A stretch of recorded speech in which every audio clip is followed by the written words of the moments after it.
So if any of you are actually interested in seeing The Problem with Apu, it is pretty funny and it is on True TV. You can watch their online shows. But before we actually respond to that misrepresentation of brown people, we are actually going to move on to another piece of poetry, well, another clip. It's by Alex Dang, and it is called What Kind of Asian Are You?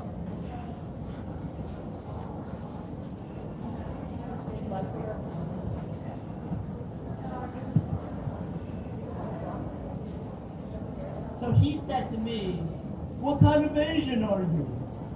And I said back, "Well, that's a loaded question. What kind of Asian do you expect me to be? Because anyway you slice that egg roll, I'm still pretty much whatever you want to see. I played many a party stereotype.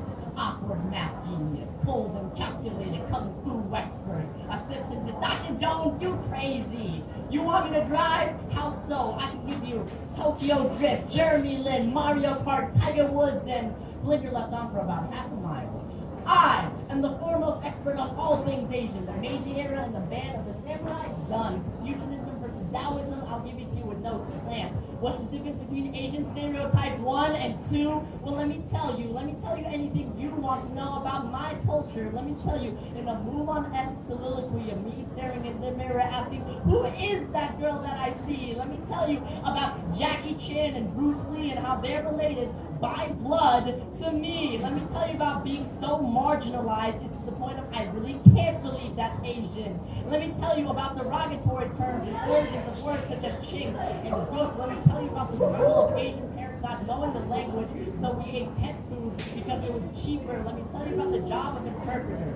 When you're still playing with Lego blocks and the English is already that much better than your guardians. Let me tell you about honor and dignity. Let me tell you about a society that projects us as nothing but a secondary role and never the leading man. Let me tell you all the things you don't want to know. Like how chink comes from the clanking of metal to railroad as the slaves built train tracks for this country to be connected. Like how the zipper head down the street is called that because the way our heads split open when struck with assault weapons, or how jeeps ran over and left marks across corpses and someone clever thought that we were only good to unzip. Like how every time you lump an Asian person into one culture, it's systematically making us assimilate into an America we thought was better than our war-torn home, and every time you confuse me with some other nationality that I might share similar features to, it's stripping away my individuality, and I still feel the shame of being Asian, the heat and pious dedication of June 11th, 1963, the envy of blonde hair and blue eyes, and I still remember thinking where all the boys who looked like me on TV were. The broken words from my mother and father sting diving off of my tongue, the anger I felt when those kids thought I would get them sick, and I still feel the ash of the incense burn my hands when I pray for my family, and I still remember thinking my skin was what I was worth, and I still feel the ironwork of my bones grow stronger with every train of thought that passes by, and I still feel pride, and I still feel heritage, and I still feel Chinese, and I still feel Vietnamese, and I still feel American, and I still feel.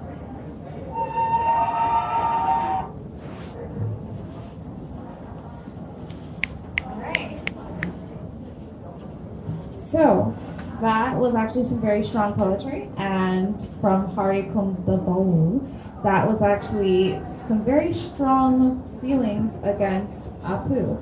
I'd like to hear our panelists respond. There's a lot of things talked about, stereotyping your accents, your family's accents, not being able to speak the same English that you can, being seen as an American but different, not having representation. There was a lot there. So I'd like to hear some of our panelists respond just to the videos that we've seen so far. So I have a lot of feelings about Apu, but I'll try to minimize them as much as possible. No. But basically, one thing that really stood out to me about what the comedian was talking about was the fact that there are only two main roles that were given to brown people. That was either the terrorist or the convenience store owner, and that's absolutely horrendous. Like you mentioned, there's an entire spectrum of humanity between those two extremities, and I think largely, one of the things that I've noticed, especially since it was mentioned, making fun of accents, and sometimes even being surprised that, for me, one of the things that I got growing up was, I remember having people come up to me and say, "Oh, I don't think you're Sri Lankan. You don't sound anything like a Sri Lankan." But I do. How would you know what they sound like if you've never interacted with them? How would you know what they sound like if you've never immersed with the culture? So where are your expectations and assumptions coming from? It's definitely not coming from an informed point of view. So I have so many issues about that, which I will get into later, hopefully, if we have time. But yeah, definitely the thing about Apu is that, personally, since I haven't actually watched Simpsons religiously, I didn't really care much about it, and I didn't grow up here, so I didn't really see that lack of representation. For me, that wasn't an issue. But one thing I realized in storytelling growing up was that because we studied the British curriculum in Sri Lanka, most of the time when we had to do creative writing pieces, we always wrote about people named Mandy or like very English names. It's sort of like, I didn't realize it until I got here that we didn't even value our own stories. That's how ingrained the culture of suppressing an Asian story had become at that point, where even we didn't value telling our own stories to someone who was maybe willing to even hear them. And I think that's really damaging, and it's worse that we don't recognize that. And it's been so ingrained in our society that we don't realize it. And I think that really needs to change. For me, in the realm of like media and representation for Filipino Americans, there's not a lot that we can really reference to other than the East Asian stereotypical things that we see. So in day-to-day life, a lot of our stereotypes aren't brought onto like the television or anything like that, I see. But there are still a lot of stereotypes that I feel Filipino Americans face day-to-day, like for your nurses and for your doctors, things like that. But yeah, as for the media, we still to this day, we don't really see much representation for Filipino Americans or just Filipinos in general. That's why we get so excited when we see a Filipino just acting as a character, and we see them like when Vanessa Hudgens was playing Gabriella, we howled for days. Like we were so excited to see someone that was actually of our descent being up there on the big screen, and so things like that. Wait, Vanessa Hudgens? Vanessa Hudgens is Filipino? Yeah. Oh wow, I didn't know that. I didn't know Vanessa Hudgens was Filipino. Bruno Mars too. Enrique Iglesias? Oh.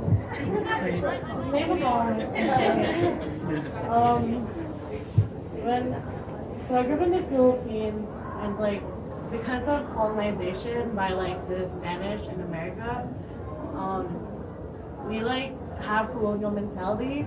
So like even growing up, we thought that other cultures were better than ours, and like I remember growing up like thinking that Filipino dances were uncool because like we should just do like hip hop or something like that, because like in the Philippines like cultural dances were looked at something not as good as like foreign dances.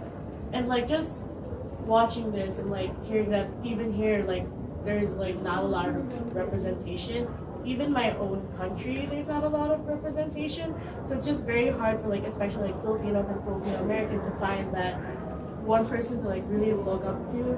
Like I just said, like when you see Vanessa Hudgens, it's like such a big deal because you don't really see a lot of representation in the media for like, Asians in general. Yeah, I would have to agree that there isn't a lot of media representation for both Filipinos and Filipino Americans, and also for, I guess, East Asians as well. I feel like we often get put into this role where you just have broken English, or like you have that heavy accent, and you know we can speak English pretty clearly. Like we don't really always have that accent.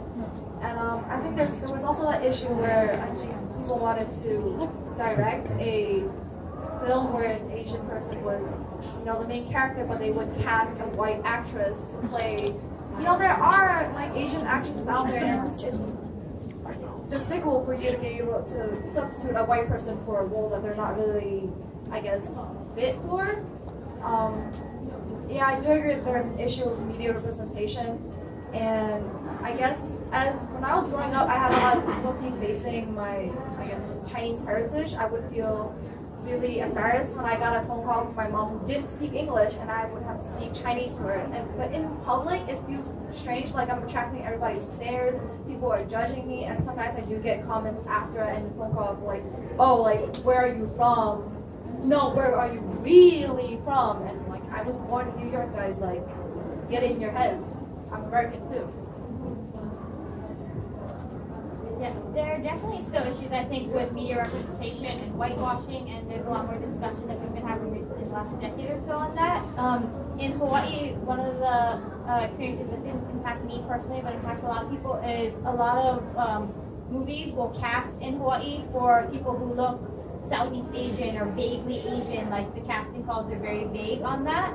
And because being from a small island community and being mixed, a lot of people are part Asian, and have that diversity, they really enjoy the opportunity to be portrayed in films. But the issue is, as they get cast for those roles, a lot of those roles are very small background roles. They're expected to not have speaking parts. So even if you have some level of representation, it's still the idea that you can represent your culture, but only to this point. Only to be there on screen to fill a diversity quota, or be seen and not heard, which is very problematic. Okay, so since this is a response to the video, I'm just gonna try to keep it short.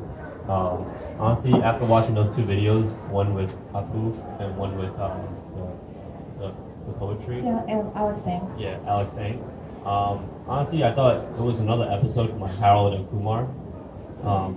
I'm sure like they should make an episode like Harold and Kumar goes to St. John's, because I think St. John's, because you guys are really you guys have it good, because St. John's is a really diverse campus. As you can see around, you guys walk around, you see all types of ethnicities. And honestly, yeah, if you don't ask them what they are, you probably will never know. And I guess it's because we go to such a diverse college, we should really take advantage and get to understand and educate ourselves, even like your question earlier, on what are the different types of ethnicities out there before we start making stereotypes such as you're Chinese, you must be a doctor, or you're brown, you must be an IT. This is just some of the common ones. But honestly, I think it's a problem with education and a problem with the awareness that we're lacking. That just so people start making stereotypes against us. Thank you, Paul, for that. So I think actually one of the biggest draws to coming here to St. John's was the fact that I knew it was at the time, it was the second most diverse campus in America. It actually had that ranking on USA Today. And that was one of the draws that actually said, hey, I might actually want to come to this school. It seems pretty interesting. And what we don't see, though, is sometimes people who are getting the term that they are Asian also get that way because other people from other ethnicities who are not necessarily interacting with them are not interacting with them in total, because there are secluded groups where people are together, not just for people who are Asian, but people of all groups. But when people are not hanging out with them and they're in their secluded group, oh, that's just the Asian kids. The Asian kids always hang out by themselves. Oh, that's just the Indian kids. Oh, that's just the brown people. The brown people always hang out by themselves. They're by themselves. That's why there's this kind of other, and there's this other type of stereotypes that you see out there. And it definitely is something that should definitely be improved. So the question that I have for our panelists, this term Asian, obviously, when you were a little kid, you didn't grow up saying, oh, I'm Asian. People see me and they think I'm Asian. I'm Asian. No. You were a kid. You were playing games. So at one point in your life, you were told, either if you were filling out a form at the census or signing up for schools or filling out an application, at one point in your life, you had to find out that, wait, I'm considered Asian? Why do I check this off, mom or dad or anybody? Why am I considered Asian? There was some point there. So I'd like to ask, if you remember what that point was for you, and how did that affect you?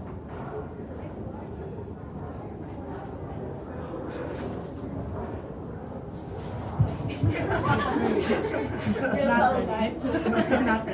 Okay, so for me, like I said, very homogeneous culture, community, but the point that I realized that I was Asian, I think, was the fact that there were a couple of kids who were Eurasian in our school, the school that I went to, and even though it was like a largely multicultural school that I went to, there was always this sense of otherness for those kids because they didn't look anything like us.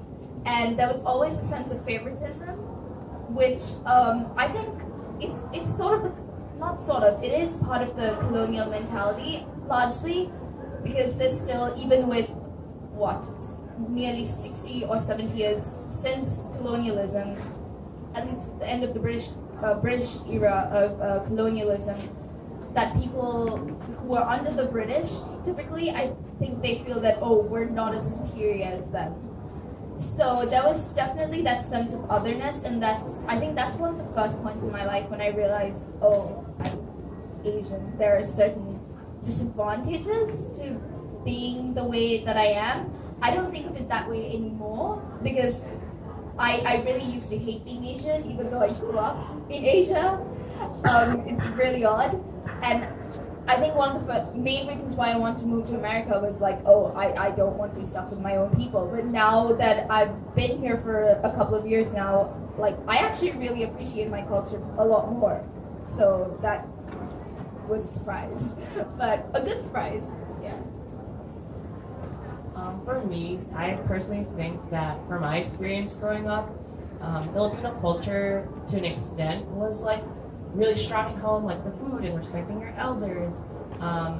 But really, delving deep into my culture wasn't really a thing. Like learning the language wasn't a really big topic for me at home. Like speaking English, you're fine. You can go to school. And so when I went to school, I was the one that was getting defined by other people around me. Because again, I was the only Asian. So it was so part of my identity being Asian, but I didn't know anything about it growing up at all. So it was a lot of all the stereotypical things, like being like berated during class, like, oh, you're gonna eat my dog, or you're gonna do my nails, and getting like yelled at when I'm going to the bus, like chink or ching chong, all those things. So I was really defined as a kid of, oh, you're Asian, you're different from everybody else. It was a very clear divide all the time. So yeah, I didn't feel really accepted into feeling my identity until I came to St. John's. In my experience, since I grew up in the Philippines, and so like everywhere I went, it was just Filipinos, so like there's no diversity, like, not a lot. I never appreciated my own culture, because when you have an abundance of something, you can't really see like its worth until it's gone. And when I went to America and I wasn't in my organization yet, I was stripped away from that culture, and like I felt that my roommates, none of them were Asian, none of them were Filipino, and like no one could relate to me. And I had a nickname in my room. I was like Lauren, so like it was a joke, and I let them do it, so it wasn't too offensive to me. But like it was only until I joined like an organization that really celebrated Filipino culture that I really learned to appreciate it, because like I grew up 18 years of my life not really liking Filipino culture until I got here. Yeah, so I would agree that I've always really understood that I was Asian. There's like that clear divide that you mentioned, that like other people will definitely try to alienate you or isolate you or just treat you differently because of your skin color. But I think I really felt Asian or really appreciated my culture when I was interacting with younger people who are also Asian American. But you know, there's a problem of whitewashing where, you know, they don't really speak their language or like really know what the traditions or like rituals that we have and celebrate.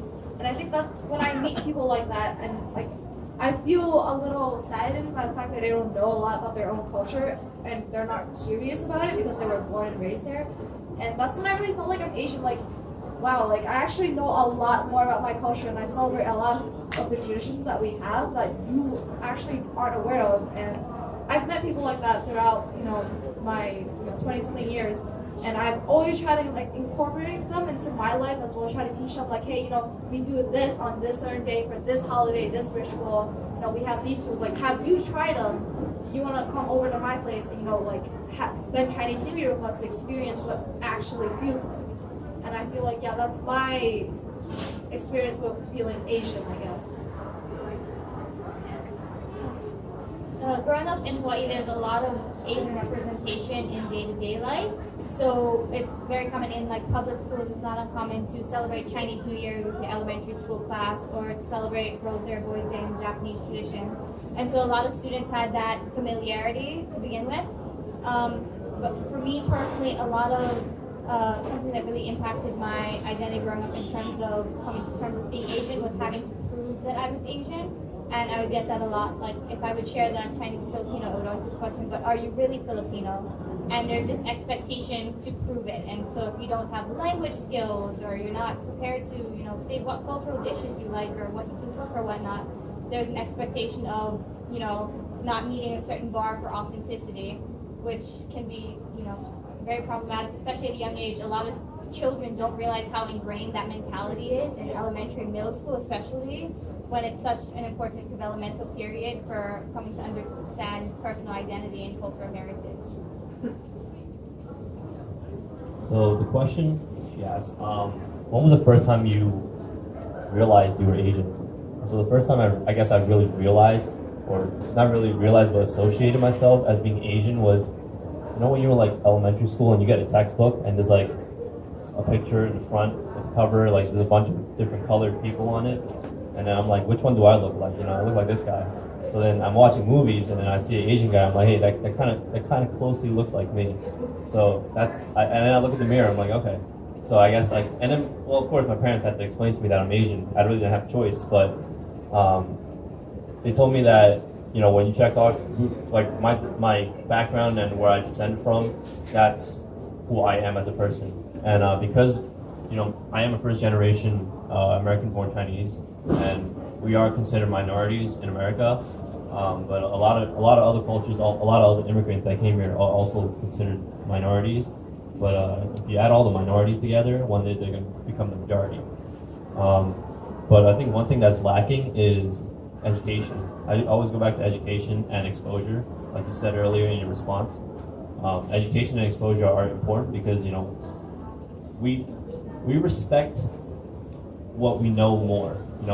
Because people that look at us as Asians, they don't really respect us as much because it's a lack of knowledge on what our culture is. I feel like the more they know about us, the more they're going to respect us a little more, if that makes sense. I don't know how to explain it. But yeah, that's my response.